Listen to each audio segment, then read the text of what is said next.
नमस्कार साथियों। मैंने 15 दिसंबर 24 को एक वीडियो अपलोड किया था और उसमें बताया था कि बैंक एम्प्लॉइज को 1 फरवरी 25 से डीए में लगभग कितनी बढ़ोतरी हो सकती है।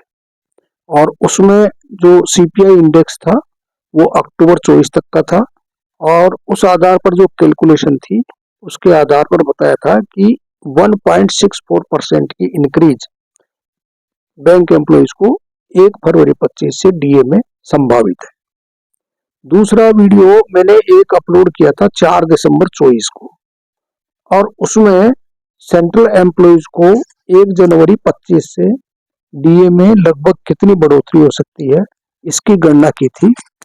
और उसमें जो सीपीआई इंडेक्स था वो सितंबर 24 तक का था और उस आधार पर जो कैलकुलेशन आ रही थी वो 2% इंक्रीज की डीए में 1 जनवरी 25 से ये आ रही थी। तो साथियों, अभी लेबर ब्यूरो चंडीगढ़ ने 6 जनवरी 25 को नवंबर 24 का इंडेक्स भी जारी कर दिया है।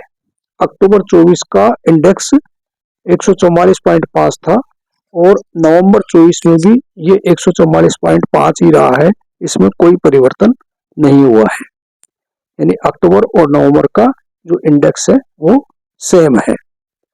तो इस बार साथियों में बैंक एम्प्लॉइज को जो एक्सपेक्टेड डीए है 1 फरवरी 25 से और जो सेंट्रल एम्प्लॉइज को एक्सपेक्टेड डीए है 1 जनवरी 25 से, दोनों की मैं एक्सेल शीट इसमें अपलोड कर रहा हूं। और मैं आपको बता दूं कि जो बैंक एम्प्लॉइज का डीए रिवाइज होता है वो क्वार्टरली होता है, 1 फरवरी से, 1 मई से, 1 अगस्त से, 1 नवंबर से, और उसमें पिछले क्वार्टर का इंडेक्स कैलकुलेशन पर्पज से लिया जाता है। यानी जो 1 फरवरी से डीए बढ़ेगा उसमें अक्टूबर से और दिसंबर तक का जो क्वार्टरली एवरेज इंडेक्स होगा वो लिया जाएगा। 1 मई से जो बढ़ेगा उसमें जनवरी से मार्च क्वार्टर का, जो 1 अगस्त से बढ़ेगा उसमें 1 अप्रैल से और 30 जून क्वार्टर का, और जो 1 नवंबर से बढ़ेगा उसमें जुलाई से सितंबर क्वार्टर का। तो ये इंडेक्स लिया जाता है और क्वार्टरली आधार पर डीए संशोधित होता है बैंक एम्प्लॉइज के केस में। सेंट्रल एम्प्लॉइज के केस में जो डीए संशोधित होता है वो हाफ ईयरली बेसिस पे होता है। जनवरी से जो 1 जनवरी से जो डीए संशोधित होगा उसमें पिछले 12 महीने का, जनवरी से और दिसंबर माह तक का जो एवरेज इंडेक्स है वो कंसिडर होगा, और जो जुलाई से डीए बढ़ेगा उसमें पिछली जुलाई से और जून तक का जो 12 महीने का एवरेज इंडेक्स है वो कंसिडर किया जाता है।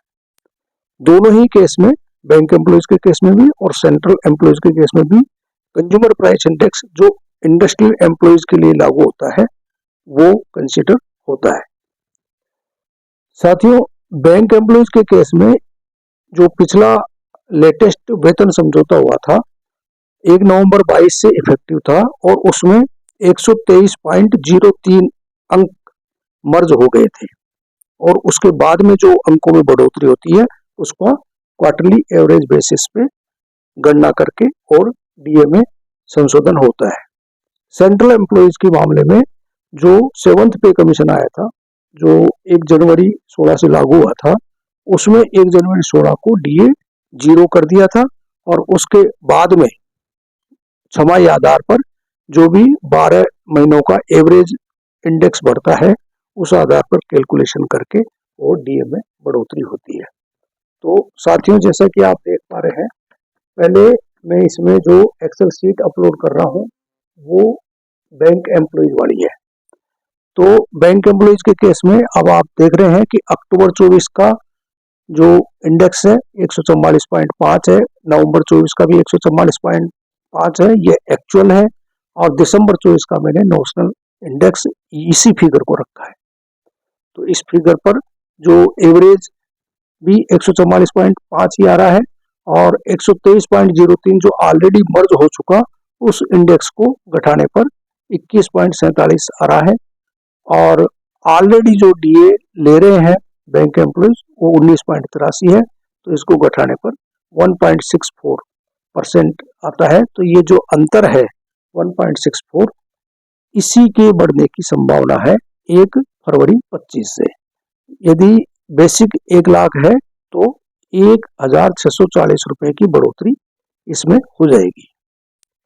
और जो सेंट्रल एम्प्लॉयज के लिए जो इंक्रीज होगी उसकी मैंने ये एक्सेल शीट अपलोड की है, और इसमें आप देख रहे हैं कि जो 12 महीने का एवरेज मैंने निकाला हुआ है, और नवंबर तक का जो इसमें इंडेक्स है वो एक्चुअल है, दिसंबर का नोशनल है, जो नवंबर महीने का है 144.5 उसी को मैंने नोशनल लिया है। तो इसकी जो गणना आ रही है, गणना के आधार पर जो 56% डीए की कैलकुलेशन आती है, और 53% डीए ऑलरेडी 1 जुलाई 24 से सेंट्रल एम्प्लॉयज ले रहे हैं। तो इसका जो डिफरेंस है वो 3% आता है। तो 3% की इंक्रीज 1 जनवरी 25 से सेंट्रल एम्प्लॉयज को डीए में संभावित है। तो साथियों, ये जो कैलकुलेशन है नवंबर 24 तक के इंडेक्स के आधार पर है, और जब दिसंबर 24 का इंडेक्स रिलीज होगा तो मैं आपको अपडेट कर दूंगा। तब तक के लिए धन्यवाद साथियों।